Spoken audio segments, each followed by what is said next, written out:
Hello, I'm Michael Coliani, Public Affairs and Media Relations Director for your Arizona Game and Fish Department. And today on Arizona Wildlife Views, a look at Arizona game and fish biologists snorkeling to check on the well-being of some special fish after a historic fire. Plus, a look at how the Game and Fish Department is increasing the efficiency of monitoring wildlife waters using the power of the sun. And later, a hike to bring the fish to water.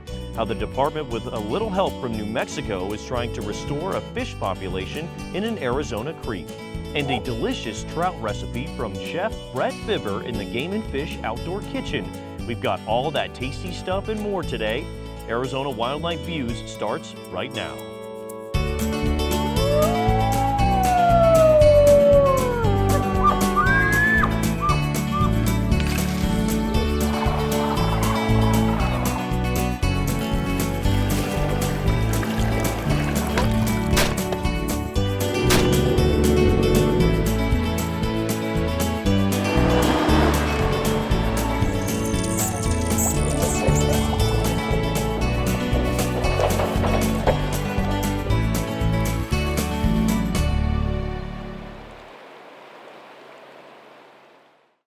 Arizona Wildlife Views is brought to you by the sale of hunting and fishing licenses and the Heritage Fund, lottery dollars working for wildlife.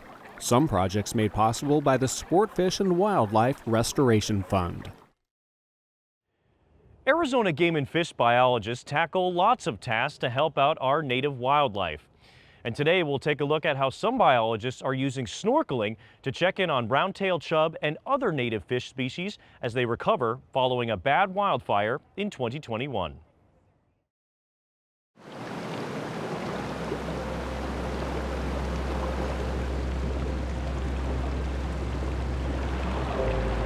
This is Fossil Creek, a wild and scenic river located about 22 miles southeast of Camp Verde. Mineral-rich spring water bubbles and flows all year long, forming travertine dams, waterfalls, and deep aquamarine pools. Fossil Creek is unique in that it is a stream that's managed just for native fish. It's a refuge for 7 species of fish that are native to Arizona.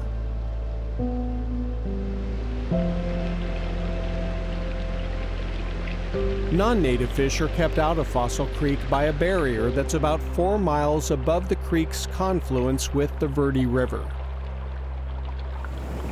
The barrier was built on a section of the stream where there's already a waterfall, and so the fish below that barrier can't swim up it.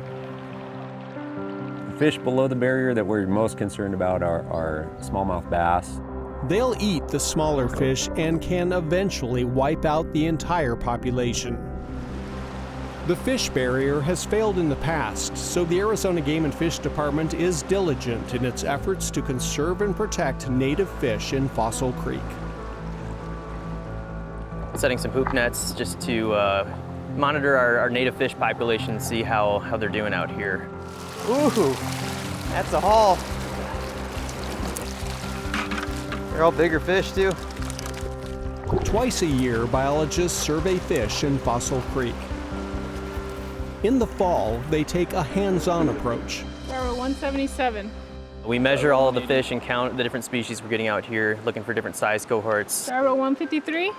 And are those different age classes present so we can see if the populations are still going strong and reproducing. In the spring, they work underwater. So we're out here doing what we call a snorkeling survey. It's a unique system that it's crystal clear and lets us get in with the fish and swim around and allows us to count the different species that are here. We have 2 swimmers. One swimmer's counting just round-tailed chub because they're the most numerous species in here. And then we have one swimmer counting all of the suckers and the dace species. So Vivian there, she's swimming along slow, and she's counting, I think she's counting round-tailed chub, and we're putting them into kind of 3 size classes. Young of year, juveniles, and adults. It serves as a really great opportunity for us to get counts on a lot of our smaller fish that we can't get recruited to our hoop nets in the fall. To me, it's awesome because you're in their world, right?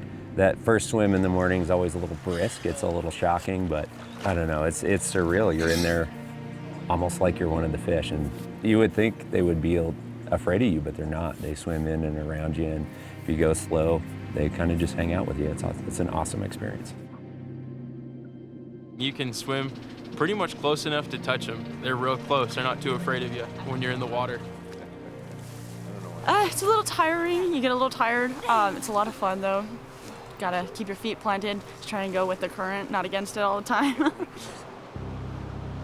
The big thing we're looking for are any of those non-native species above that fish barrier or not. It's an easy way to detect that problem early before they get a chance to really expand along the creek. If we did detect non-native fish, that would trigger mechanical removal, at least initially, of those non-natives. And we would want to swim the stream and get an idea of the distribution of those non-natives, and then formulate a plan from there. For now, the native fish populations are thriving. Roundtail chub are so abundant that Game and Fish established a catch and release only fishing season for the species on a small section of Fossil Creek. It's a unique opportunity to catch a protected native fish. But there's nothing quite like what you see when you immerse yourself in the crystal clear waters of Fossil Creek. It's beautiful down there. You can really see the environment that they're living in. There's a lot of diversity down here.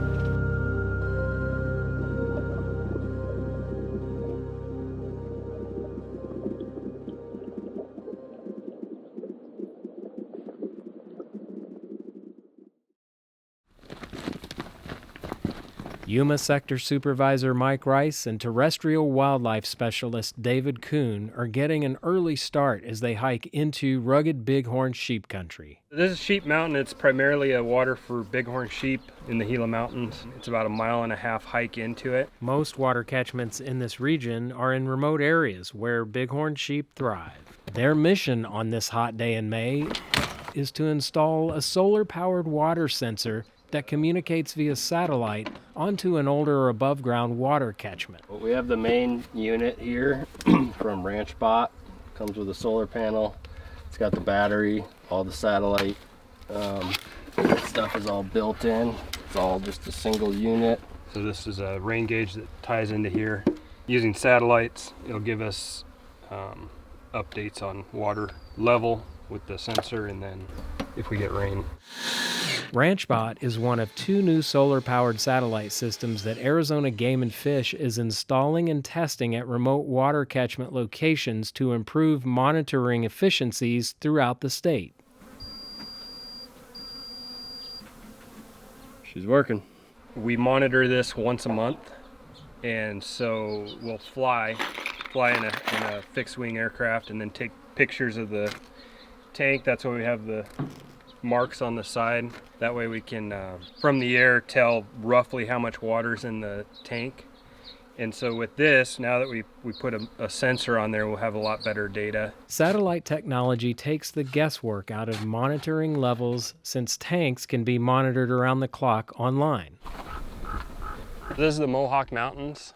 There is very, very little natural water in this range. So we're up at Mohawk number 1 water catchment. This is a sheep water. Yeah, this is a 7,500 gallon fiberglass ring tank. And it's one that we have to haul to with a helicopter. And so what this allows us to do is keep much closer tabs on how much water's in the system and plan out when we need to haul to it with using a helicopter. Keeping water catchments topped off is critical during the summer months when water is crucial for bighorn sheep survival. Game and Fish continues to find innovative ways to provide water and protect Arizona's wildlife during the dry desert heat. South of Alpine in the Apache Sitgreaves National Forest, U.S. Fish and Wildlife, Arizona Game and Fish Department staff, Trout Unlimited, and many volunteers are preparing to hike and stock Gila trout in KP Creek. I want that one. We're stocking these Iron Creek lineage Gila trout back into KP Creek. Pace yourselves. It's not a terrible hike, it's a nice trail, but we are going to be dropping around 1,800 feet. Stock some trout. We're stocking some fish for recovery purposes. We got 535 Iron Creek lineage Gila trout from Mora Fish Hatchery in New Mexico. Back in the early 1900s, one of the original fish biologists named Frederick Morton Chamberlain, when he was in KP Creek, he documented Gila trout. That was the last documentation of Gila trout at this stream until 2020 when we brought them back. These are surplus broodstock fish, so they're a little bit bigger than what we usually get. KP is an Iron Creek lineage stream, so these fish were ideal for putting in the stream today. We all love having the opportunity to fish for a native species within our home state, and I think it's really important to use that resource, but to also give back and contribute. Because Gila trout conservation is super important to the department, the only way to make that conservation happen is to put fish out on the landscape. So this is a pretty special place. It's large, it has multiple tributaries that come in, a lot of water, and it's an ideal place for a Gila trout population and one of the bigger streams that we've put Gila trout in. I got into this position, this job, this career field because I wanted to conserve species. It's pretty significant. I feel like I'm making a real difference. Once we're comfortable with the number of fish that we're observing in the creek, we'll consider petitioning the commission to open the stream for catch and release angling.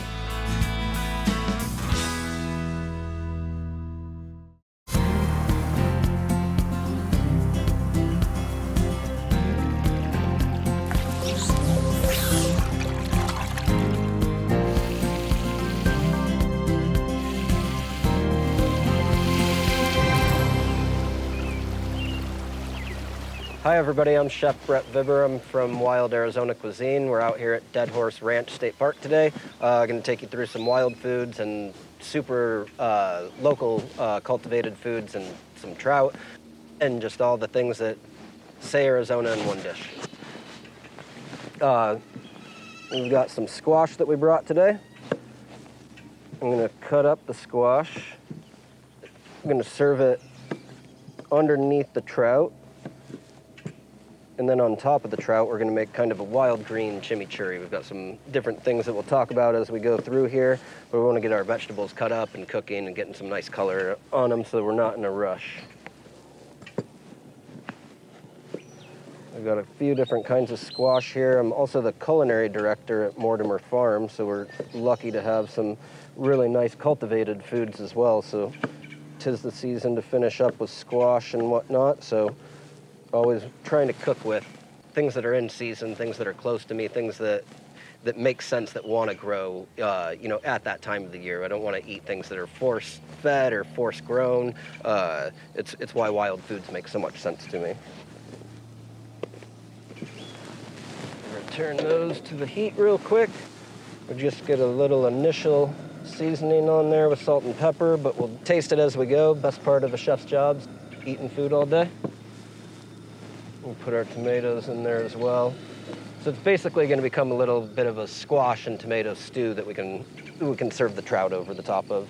I'll take you through our ingredients of the sauce real quick. We've got pickled wild onions, come from just about 25 miles to the east of us, right up on the rim.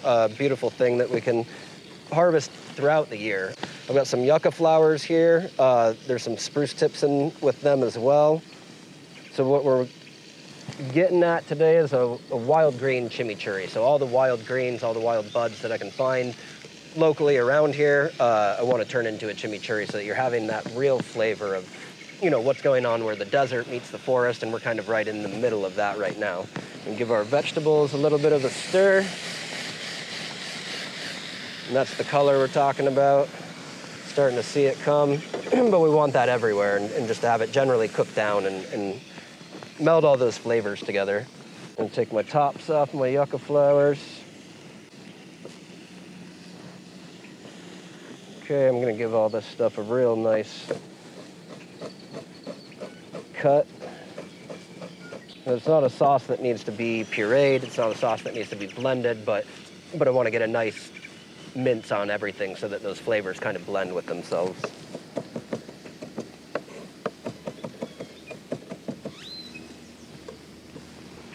Got the first ingredients ready. I'm going to take a couple of my pickled wild onions.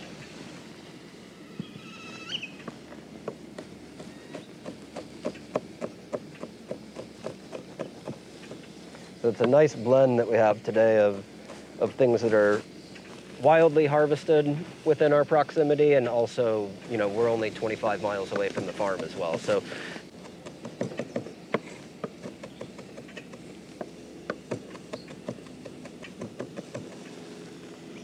okay, we've got our wild onions.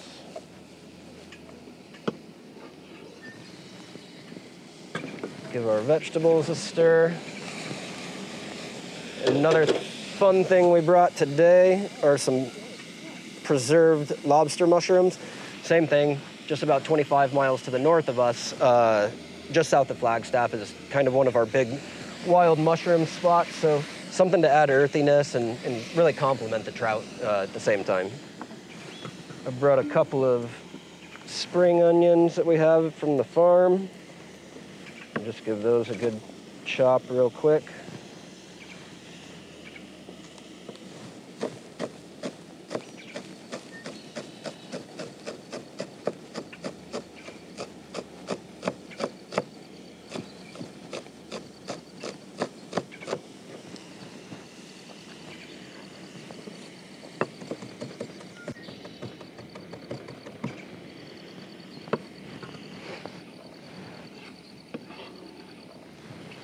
I'm just going to give a couple of these pecans a little crush and chop them up as well, just to have some texture in our sauce so that we've got, a nice fish, earthiness from the mushrooms, onion from the sauce, but also some crunch from these locally harvested pecans.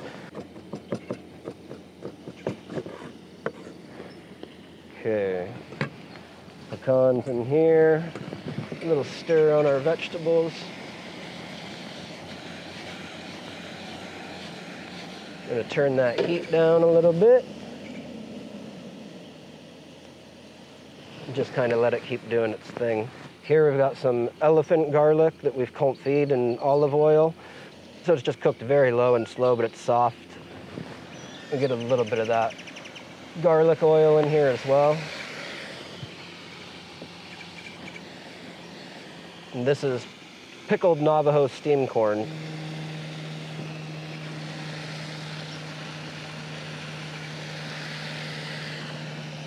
Just stir this to get it all together.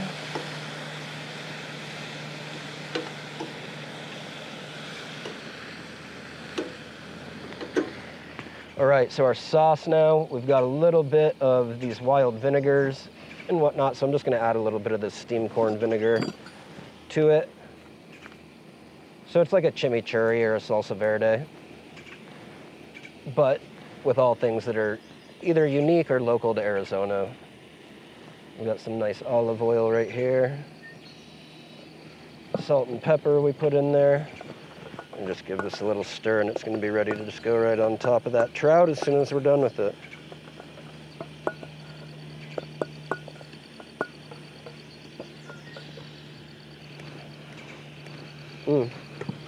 Chef approved.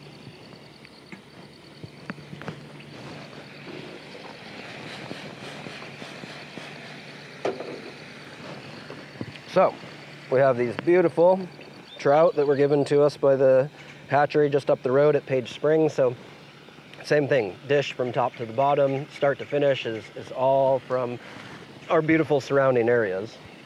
I'll just take this through real quick. When I'm cleaning a fish, I want to be sure I just get used to using all the different parts of my knife. So I'm just right at the edge of the tip, so I'm not cutting way into the fish.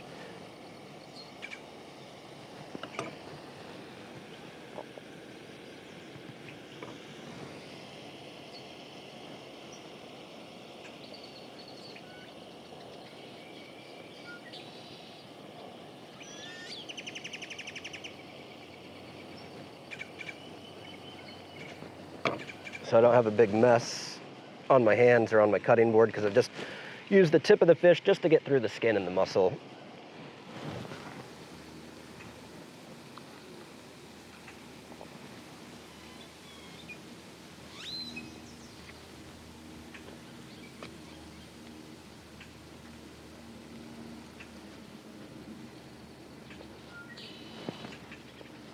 So we got one fish ready.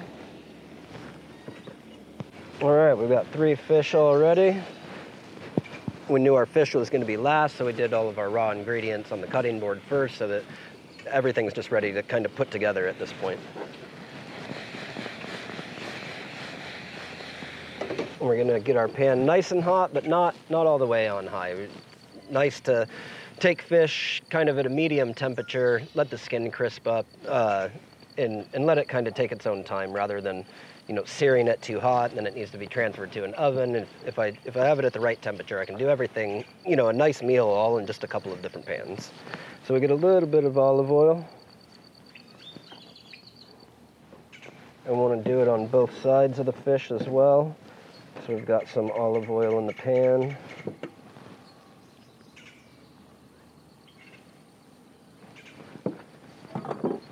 Some salt and pepper, and always try and lean into people with you're seasoning this whole piece of fish, not just the outside layer, not just the other outside layer, but you need enough seasoning for the whole piece of fish. And then, they're not huge fish, but they're not small fish either. So I try and think in my mind when I'm seasoning proteins about the whole piece of meat. If we're cooking a big piece of brisket or short rib, something like that, that you need to have a heavier hand with your salt and pepper.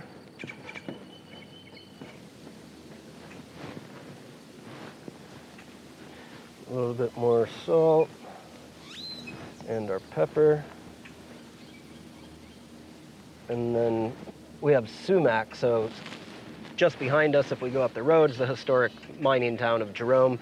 All along the highway between Cottonwood and Jerome is lined with sumac trees, and it brings out just a natural tartness where, people force themselves to use lemon or lime or vinegars and whatnot. This will bring me my acidic flavor that I want, a nice tart flavor to the dish. And same thing, I didn't have to buy it at a store, it's available all around us. Let's see how our pan's doing here.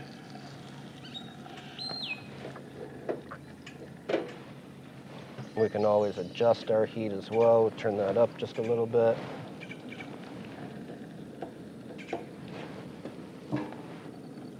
And all of our fish are in the pan. A little more salt, a little more pepper, but it's a very nice flavor. Very representative of where we are. We got our fish cooking. We're gonna let them get crispy on one side, flip them over, let them finish, and we'll plate them up on our nice platter.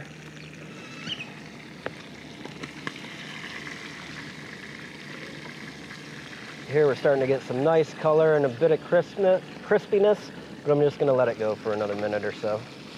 We'll check on all of these. Here's what we're looking for. This one's ready for a flip. Same as this one. And we'll go back and flip this one over as well. Now the same thing, same amount of time with the next side. So we want to make sure fish is lying as flat as it possibly can in the pan here. And we have this nice crisp and golden skin.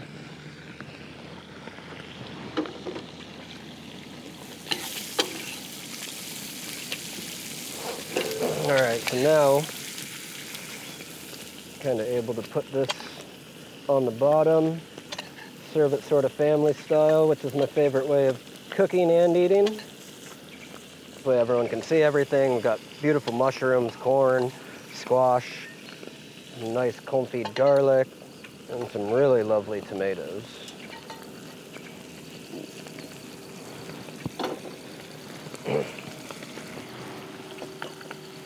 Give my fish a check here.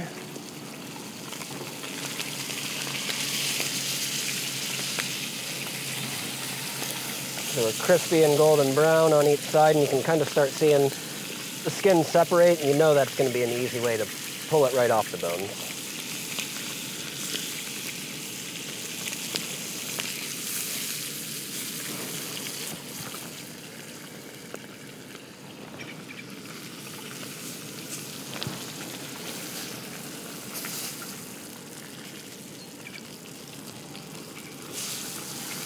Our last trout, we can turn our stove off.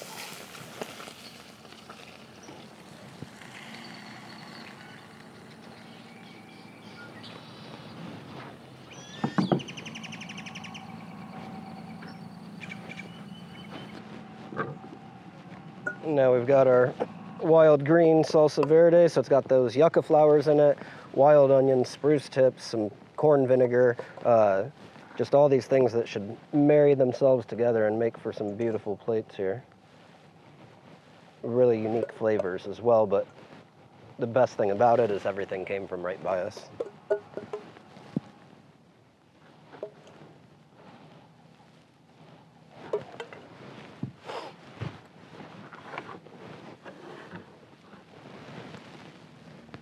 This is Wild Times with Wild Food, Dead Horse Ranch State Park.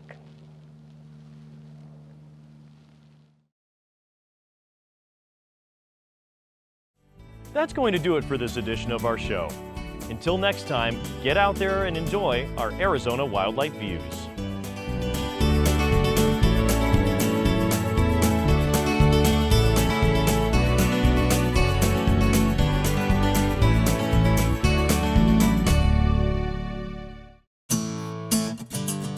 To subscribe to Arizona Wildlife Views magazine, which includes the Arizona Wildlife Views calendar, visit www.azgfd.gov/magazine.